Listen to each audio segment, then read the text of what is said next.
Hey friends, this is our gospel text right over here for this week, Luke 9:28 to 43. But I want to come back to that in just a moment. This is the passage that's sort of commonly known as the Transfiguration, in which Peter, James, and John are with Jesus on the mountain, and they have this experience where they see Jesus transfigured before them. He's transformed into kind of his divine or glorious presence before them. So I'm going to come back to this passage in particular in just a moment, but this whole section of what we call the synoptic gospels, Matthew, Mark, and Luke, right? Synoptic because they have a similar view of things. Um, this passage is really critical in all three of these gospels, and so that's why I've laid them side by side here and made some, highlighting of what they have in common and what's different about each one of them. By the way, I'll be scrolling up and down through this document, so I'll load this on the Canvas page as well, so you can access this document if you want to be able to look at this at your own speed. But like I said, this particular moment in all three of these Gospels, in which Jesus is transfigured before Peter, James, and John, and just before that, Peter makes his confession of Jesus as the Christ, as the Messiah, is really central in Matthew, Mark, and Luke. So I wanted to lay them side by side and really treat this passage as a whole because I don't, and it is rather lengthy. Like I'm doing a lot of sort of context around the passage for this week here, but I think you really can't understand the significance of what's happening in this particular text, chapter 9, verse 28 to 43, without kind of looking at these three passages side by side in these three Gospels and getting a sense of how they all fall together. So first, let me just give you a sense of like why these passages are so important in each of these Gospels. First of all, in the Gospel of Mark, which, by the way, if you don't already know, most scholars, are quite confident that Matthew and Luke had a copy of Mark in front of them when they're writing their gospel. And this is actually one of the passages where you can really see why that is, because you can see pretty clearly that Matthew and Luke are both kind of generally following Mark's order. In a lot of cases, these in Greek, a lot of these pieces can be almost word for word the same. So it's not even like that they're just recounting the same story, right? I mean, when it's almost word for word the same, uh, somebody's copying somebody, right? I mean, I would always joke when I would teach about this idea in my classes at ENC that I'd just say to the students, like, hey, if I have two of your papers and one of them has multiple paragraphs that are word for word the same as another student's, what conclusion am I going to come to, right? Like it's not rocket science to figure out that if you have that much similarity, somebody copied from somebody. And I could get into a lot more, reasons why Mark is thought to be first and all that. I won't do that in this video because there's already plenty to talk about here. But most scholars believe that Mark was the earliest gospel and that Matthew and Luke had a copy of Mark in front of them when they're writing their gospel, and then they add some of their own material to that, and we'll see that a little bit in this passage. So I just want to start with why this is so critical to the Gospel of Mark, since Matthew and Luke kind of follow him in many ways. In Mark's Gospel, this Mark 8:27 to 9:32, which is the parallel to what we're dealing with in Luke, is is really the very center of Mark's Gospel. It's at the very heart of it. I mean, you think Mark is 16 chapters, right? So chapter 8 is roughly in the middle. But more than that, there's another piece that draws this together and really makes it clear that this is at the really at the center, at the heart of Mark's gospel, and that is in the passage that we're going to deal with for this week. That is, and we'll come to this in more detail in just a minute, but you see that all three gospels have this voice from heaven that says, "This is my son, whom I dearly love." Right? So you right here. Oops, what did I do? Uh, let's get back to that. Sorry. Um, so Oh, here we go. Okay. So right here in the Gospel of Matthew, here in Mark, and um, well, let's see, did I lose it in Luke? Oh, and then here it is in the Gospel of Luke. That in each of these Gospels, this voice from heaven speaks and says, "This is my son, whom I dearly love. I'm very pleased with him. Listen to him." That's really significant because, especially in Mark's gospel, because that same, uh, virtually that same sentence appears in two other places. You may remember that one is at the beginning of Mark's gospel at Jesus' baptism, that the voice, when the Spirit descends on him like a dove, the voice from heaven says these same words. And by the way, these are the words of Psalm 2. This is a quotation from the second Psalm. "This is my son, whom I love, with whom I am well pleased." Um, so it happens in the Gospel of Mark at Jesus' baptism. And it also happens a little bit of a different way at Jesus' crucifixion, that the Roman centurion says, "Surely this man was the Son of God." And so those in Mark's gospel in particular, Matthew and Luke both have the quotation of Psalm 2 at Jesus' baptism, but they don't have the other bookend at Jesus' crucifixion. And so in the Gospel of Mark, Jesus' baptism and Jesus' crucifixion are really sort of bookends, in a number of ways that, again, I won't get into this video because there's already too much to talk about here. But Jesus' baptism and Jesus' crucifixion are really sort of bookends to the Gospel of Mark, and they both involve this confession of Jesus as God's Son, the same confession that you have here at the Transfiguration. And so this really is, in many ways, the center of Mark's Gospel, that it's sort of like, hey, pay attention, like, we're cluing you into the structure of the gospel, as a literary whole, that what we're discussing in this passage is quite literally central. It's right in the middle, and it's kind of like, if you want to understand the heart of what it means to be Jesus' disciple, this is a good passage to pay attention to. And so I think that's also true in different ways in Matthew and Luke. It is not the literary center of Matthew and Luke in the way that it is at Mark, and you don't have exactly those same bookends in Matthew and Luke that you have in Mark. But nonetheless, there are other things that set this passage apart as critically important in Matthew and Luke as well. In Luke, what really sets this passage apart is something that comes near the end of the chapter, in verse 51, so well after the passage we're dealing with today, but nonetheless in the same chapter, it says, "As the time approached when Jesus was to be taken up into heaven, he determined to go to Jerusalem." And scholars will cite this as important in the structure of Luke's gospel because basically from chapter 9, verse 51, until the end of the gospel, Jesus is essentially on the way to Jerusalem. And so the majority of Luke's gospel happens as this kind of journey toward Jerusalem. He's always sort of on his way to Jerusalem from chapter 9 on. So even though this is not the center of Luke's gospel in the way that it is in Mark, there is still this significant turn in the text of like, okay, right after Jesus has this conversation that we're going to look at in chapter 9 here, he's on his way to Jerusalem. And that's actually really significant for what we're going to talk about because what's going to happen in Jerusalem? Yeah, he's going to be taken up into heaven, as this verse says, but what does that mean? He's going to be crucified, right? And that's actually, his suffering and death is central to the way Matthew, Mark, and Luke all talk about this story, this transfiguration. So it's really significant that Jesus on the way to Jerusalem, on the way to his suffering and death. In Matthew's gospel, and I won't spend too much time on this because we are dealing with Luke, obviously, but I'll just point out, sorry about that, point out really quickly here that in Matthew's gospel, you'll notice what I've highlighted in yellow here. This is only in Matthew, this section. You'll see that I've left that blank in Mark and Luke because that's not there. And this is the passage where after Peter confesses Jesus as the Christ, Jesus says, yeah, blessed are you, Simon, because men didn't reveal this to you, but my Father in heaven.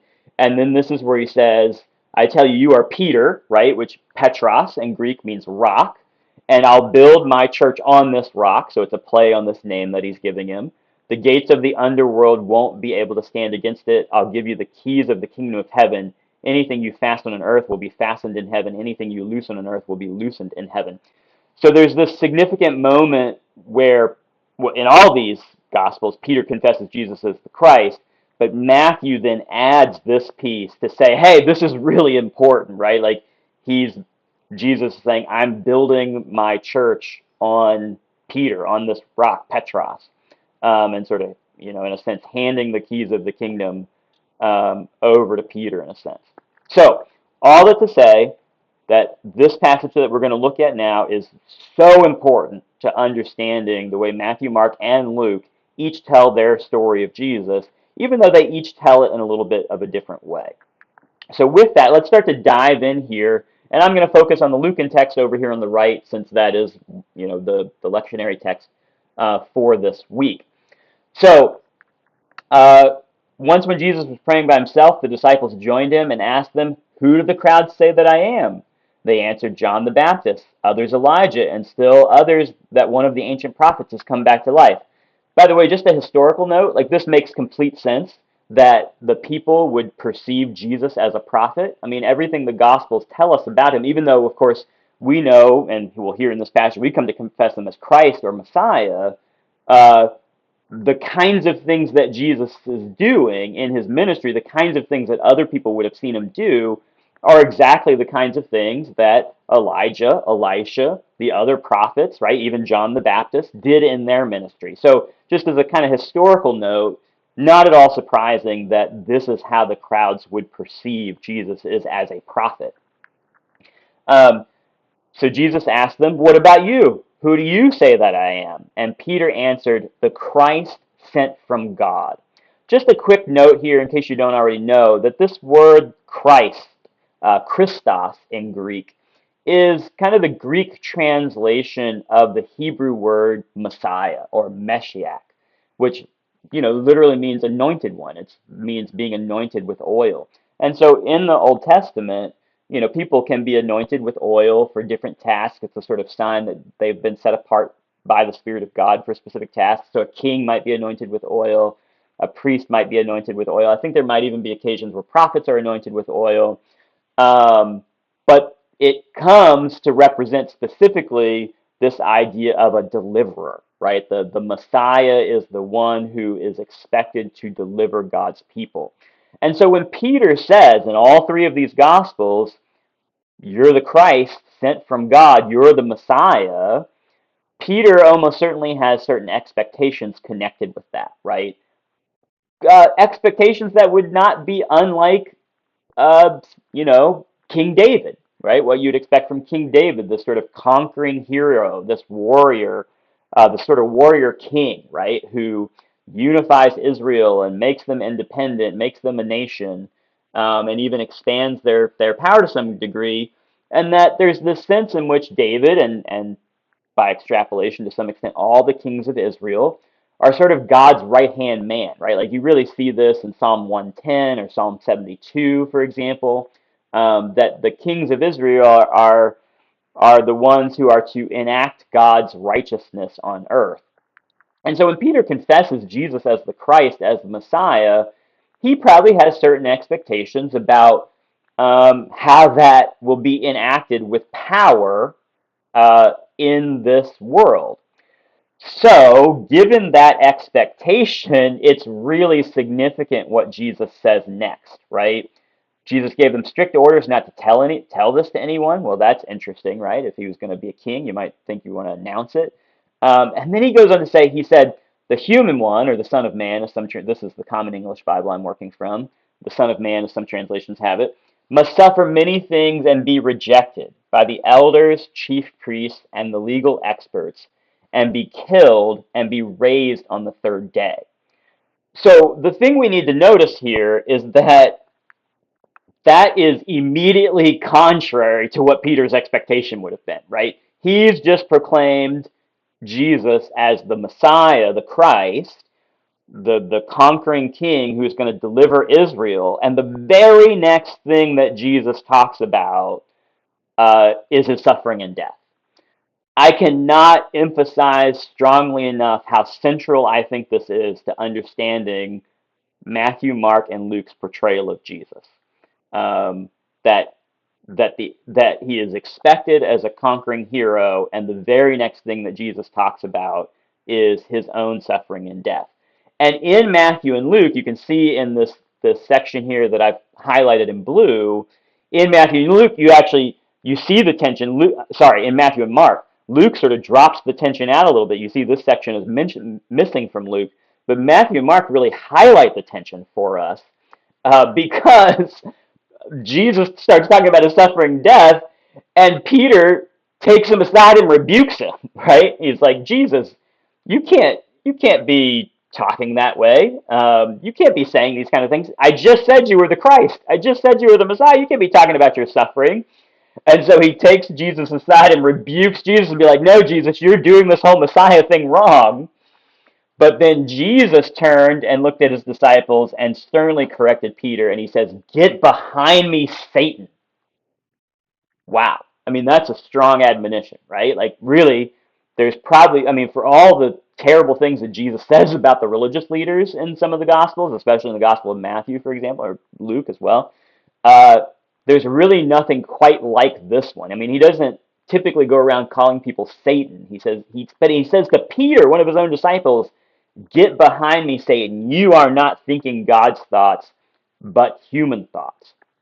So Matthew and Mark make it abundantly clear that Jesus is having none of this, right? That Peter misunderstands, like, yes, Peter's right that Jesus is the Christ, but Peter misunderstands what that means. That Peter thinks for him to be the Messiah is to be this conquering hero. And we'll see in just a minute here in Luke, there is a sense in which Jesus is a kind of conquering hero, but definitely not in the way that Peter expects and that the disciples probably expect and that probably much of Israel expects, right? Um, but that instead he's going to be a conquering hero through his own suffering and death, not through wielding a sword. And this is just one of the most, maybe the most important points, really, in these gospels is this tension between, yeah, Jesus is the Christ, but the way that he's going to be the Christ is through his own suffering and death. And so immediately after he rebukes Peter in Matthew and Mark, then we see he goes into more detail and says, and this is here in Luke as well, you see right here, this parallel passage with the others, um, and it's not only Jesus who's going to suffer, but here's this critical text, all who want to come after me must say no to themselves, take up their cross daily, and follow me. All who want to save their lives will lose them, but all who lose their lives because of me will save them. What advantage do people have if they gain the whole world for themselves, yet perish or lose their lives? So you can read the rest of that. But I mean, it's such a critical piece when we think about what does it mean to be a disciple? What does it mean to be a follower of Jesus? That right here, literally at the center of Mark's gospel, and in these two really important places in Matthew and Luke's gospel, Jesus saying, you want to be my disciple? Take up your cross daily and follow me. And of course, that is so much of the message of the season of Lent. Okay, so we've kind of set the scene here. So, but it's important now that Peter, James, and John are going to have this sort of transformative moment, this highly spiritual moment where Jesus is transfigured before them into something resembling his kind of divine being. Uh, but it's really important that we understand that this is happening right after Jesus has just talked about his own suffering and death, and right after saying that anybody who wants to be his disciple has to take up their cross and follow him. And so, with that, we get into the text for this week. About 8 days, and by the way, you just noticed that Matthew and Mark both have 6 days. I don't, know if there's a huge significance to that. Although, of course, you think about like 7 days in the week, right? 6 days God creates. On the seventh day, God rests. So an eighth day maybe begins a new week, and maybe there's something that Luke is doing there with, hey, what's about to happen is the beginning of something new. Anyway, about 8 days after Jesus said these things, he took Peter, John, and James and went up on a mountain to pray. Which, by the way, we should just note, going up on a mountain, if we've read our Old Testament, or in Jesus' day, the Bible, right? Uh, if we've read those stories, if we're going up on a mountain, we might anticipate something significant's about to happen, right? Moses going up on the mountain to receive the Ten Commandments, things like that, right? So they go up on a mountain to pray. As he was praying, the appearance of his face changed, and his clothes flashed white like lightning. So there's this sort of transformative experience that there's some sense in which his divine being is sort of shining through in some way. uh, Two men, Moses and Elijah, were talking with him. So Moses and Elijah both have their own sort of significant mountaintop, experiences with God. But I think also we should note here, like these are, arguably the two most significant Old Testament figures. At the very least, Moses can kind of represent the law here, while Elijah represents the prophets. So there's a sense in which like this is who Jesus belongs with, right? He belongs next to these really significant prophets, Moses and Elijah. They were clothed with heavenly splendor. By the way, you'll notice I've highlighted this in green because this section is only in Luke, not there in Matthew and Mark. They were clothed with heavenly splendor and spoke about Jesus's departure, which he would achieve in Jerusalem. I want to hone in on that word departure for just a minute here, right here. Um, The Greek word here is ex hodos. It's literally sort of the preposition for out, and hodos, which is the word for way. So it's a way out, right? And so departure is a possible translation. Talking about Jesus' departure, you could say his exit, right? His leaving. But you may have noticed that that word exodos sounds a little bit like another word you might know, the word exodus, which of course it's the same word actually. I mean, that is the Greek name for the second book of the Bible, Exodus, because God makes a way out of Egypt for the descendants of Abraham, right? But I'm always sort of puzzled by how many translations choose to translate this as Jesus' departure when it seems clear to me that there's so much more meaning here that we might notice if the translators would translate this for us as, Moses and Elijah spoke about Jesus' exodus, which he was about to achieve in Jerusalem. And this really ties into so many themes in the Gospel of Luke that so much of what Jesus is doing, really in all the Gospels, but Luke highlights it in some ways that the other Gospels don't even, is that Jesus' ministry is about creating this new exodus, this new deliverance. So, as I was saying before, Jesus is a deliverer. He is a kind of conquering hero, but in a really ironic, upside down kind of way, right? He's not wielding a sword and leading the people against the Romans. But instead, through his suffering and death and resurrection, the Gospel of Luke is claiming, he is accomplishing a new kind of exodus, a new redemption of the people of Israel, a new delivering of people from their slavery and oppression. And so, wow, I mean, it's just, there's so much here to think about that, that Jesus is going to Jerusalem, which we already said that's where he's headed at the end of this chapter, right? Jesus is going to Jerusalem to accomplish this exodus, this exodos, this new redemption of the people of Israel. So there's just, I think, as a preacher or a teacher or however you're discussing this, there's lots of things to play with there as you think about the Exodus, the new Exodus event that God is accomplishing in Jesus in the way that the Gospel of Luke tells the story of Jesus. So Luke continues, again, with material that's unique to him. Peter and those with him were almost overcome by sleep, but they managed to stay awake and saw his glory as well as the two men with him. So this is interesting because we already noted that Matthew and Mark have these moments where, quite frankly, the disciples don't look very good, right? Like Peter doesn't look good here getting in a rebuking contest with Jesus. And Luke leaves that out where Peter rebukes Jesus and tells him he doesn't know what it means to be the Messiah. And so you might think like Luke is giving him sort of more favorable depiction of the disciples here, and that may be true that he is in some ways, but he doesn't let them off the hook completely because he says they're almost overcome by sleep in this critical moment where Jesus, like this miraculous thing is happening right in front of them, and they almost don't notice it. I mean, you sort of wonder how is it that uh, Peter and James and John wouldn't be just sort of wired with what's happening, be really excited. And in fact, we see in just a moment that Peter is really excited in just a minute, but he's sort of sleepy at first. And you have to kind of wonder here if there's some foreshadowing, some echoes of course, what's going to happen at the end of Luke's story in the Garden of Gethsemane, right, where the disciples have trouble staying awake, and that perhaps we're meant to tie these two episodes together in some way. Again, we've already seen the tie between Messiah and suffering, right?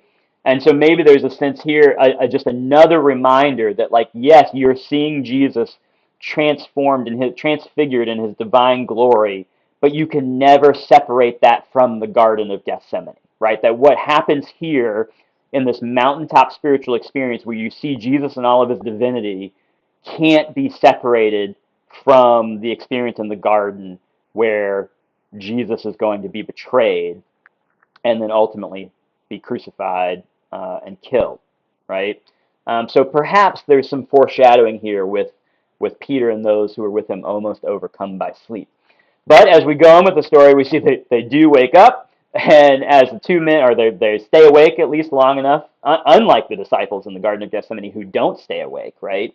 But in this case, they do stay awake, and as the two men were about to leave Jesus, Peter said to him, Master, it's good that we're here.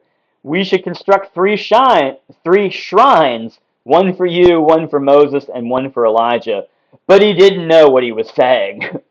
So, I mean, Luke and Matthew and Mark give us really this picture here that Peter's just kind of babbling, right? Like he doesn't really know what he's talking about. And yet, I think there's a really significant spiritual lesson for us here in what Peter does say, right? He wants to construct these shrines. I mean, what is a shrine? It's a place that's constructed to mark a holy spot, right? And in fact, the Greek word that's used here is the same word that's used in the Greek version of the Old Testament to describe the tabernacle, the tent that the people of Israel carried with them through the wilderness wandering that was the place of God's presence with them, right? So when Peter says, let's build three shrines, one for you, one for Moses, one for Elijah, or three tabernacles, three tents, it seems to be an echo back to the tabernacle that in essence, I think what Peter's trying to do here is he wants to capture this moment, right? He wants to he wants to hold on to this moment. He's seeing this location as a holy place that you might build a shrine to. Maybe people come back to it and visit it so that they can also have the experience of the holy, right? And I think we maybe in our tradition we don't build shrines very much, but I think we still kind of do that, right? I mean, maybe in some instances in some Nazarene churches, like the altar can kind of function that way, right? Or if you had some significant camp experience as a teen or as a child or something, we have these moments that are pivotal and significant, just as this one is with Jesus on this mountaintop. It's a pivotal, significant moment. Sometimes, though, we can try to capture those and sort of hang on to them and make it all about that moment, that location, that time, and miss actually what's really going on. And I think what happens next here helps us to see that as Peter is sort of babbling like, oh, we should build these shrines so we can capture this moment. It says Peter was still speaking when a cloud overshadowed them. As they encountered the cloud, they were overcome with awe. So in other words, Peter gets interrupted, right? Peter was still speaking as he's babbling about building these shrines. A voice from heaven interrupts him. I mean, I, maybe that's when you really know you need to stop talking, right? As if mid-sentence, a voice from heaven interrupts you, which ironically will happen again in the book of Acts, right? When he's at Cornelius's house and he's barely gotten the sermon started and the Spirit descends on him. So maybe he was being prepared for that even in this moment. So Peter always getting his sentences interrupted by divine message here. So anyway, while he's still speaking, a cloud overshadows them, and the voice from heaven speaks in the words of Psalm 2 that we talked about a little bit already. This is my son, my chosen one. Listen to him. So I think there's an idea here that, again, Peter is trying to capture this moment, capture this space, capture this time. And the voice from heaven sort of interrupts and says, no, no, no, Peter. It's not about building a shrine or a tent right here at this moment. It's about Jesus is in front of you. He is the chosen one. He is my son. Listen to him. And I think it's really important, and I'm just going to keep saying this over and over again because I think this is so important to understanding the gospel of Jesus Christ. It's really important that it's at this moment when Jesus has just talked about his suffering and death that a voice from heaven says, no, really, listen to him. Don't, it's not about your ideas of what the Messiah is supposed to be, right? At this very moment when Peter might be questioning, am I following the wrong guy? He doesn't even know what it means to be Messiah, right? He doesn't even know what it means to be the Christ. He's going to suffer and die. What's he talking about? At that very moment, a voice from heaven says, listen to him. He is the chosen one. He is my son. He does know what he's talking about. The suffering and death is pivotal to the plan. It's pivotal to what it means to be the Messiah. And really, I would go on to say pivotal to how disciples of Jesus think about power, right? That, as I talk a little bit about in the video on Philippians 2, 5 through 11, that it's not for the disciples of Jesus to grasp at power, but to surrender it. That to be a disciple of Jesus is about taking up our cross and following Jesus. You'll see Matthew and Mark have this little discussion here about Elijah. Luke doesn't have that, so I'm not going to worry about it. But just one more note here, and the lectionary passage for this week does continue here with this story about how Jesus heals a boy after this. So they come down from the mountain, they hear the voice, they come down from the mountain, and the next day, when Jesus, Peter, John, and James had come down from the mountain, a large crowd met Jesus. A man from the crowd shouted, "Teacher, I beg you to take a look at my son, my only child. Look, a spirit seizes him, and without any warning, he screams. It shakes him and causes him to foam at the mouth. It tortures him and rarely leaves him alone. I begged your disciples to throw it out, but they couldn't." Jesus answered, "You faithless and crooked generation, how long will I be with you and put up with you? Bring your son here." While he was coming, the demon threw him down and shook him violently. Jesus spoke harshly to the unclean spirit, healed the child, and gave him back to his father. Everyone was overwhelmed by God's greatness. Quickly, you'll see Mark goes into quite a bit more detail sorry, I don't know what happened there. Mark goes into quite a bit more detail here with this part of the story, with this casting out of the demon that Luke leaves out. All I want to say about Luke's version of this story is that I think it complements some of the themes that we've already mentioned. One, that Jesus is here to accomplish a new Exodus, right? And two, sort of tied to that, that you immediately see him getting back to that work the moment he comes down from the mountain, right? So this boy is held a prisoner, held in an oppressed state, held captive by this demon, much as the people of Israel were held captive in Egypt by the demonic forces of oppression and greed and slavery, right? This boy is held captive by this demon, and the very first thing that Jesus does coming down from the mountain is continue the Exodus work, continue the work of delivering this boy from the things that hold him captive and oppress him. And I think that in itself is significant, right? Because again, going back to Peter's reaction to what happens on the mountain, Peter wants to stay there, right? He wants to capture that moment. And understandably so, right? I mean, he's just seen Jesus transfigured before him. It's understandable that he wants to capture this moment. Uh, but there's a sense in which I think the Gospels tell us, no, you can't stay there. That moment was for that moment, but you keep following Jesus. It's Jesus who you need to listen to, and Jesus is about the work of the new Exodus and delivering people from the things that oppress them. And that's exactly what we see Jesus doing constantly throughout the Gospel of Luke, throughout all the Gospels, but the Gospel of Luke in particular, and then that we see Jesus' followers do in the book of Acts as well as they imitate him. So I hope you've found that this rather lengthy video helpful on thinking about this passage that is so central to the Gospels of Matthew, Mark,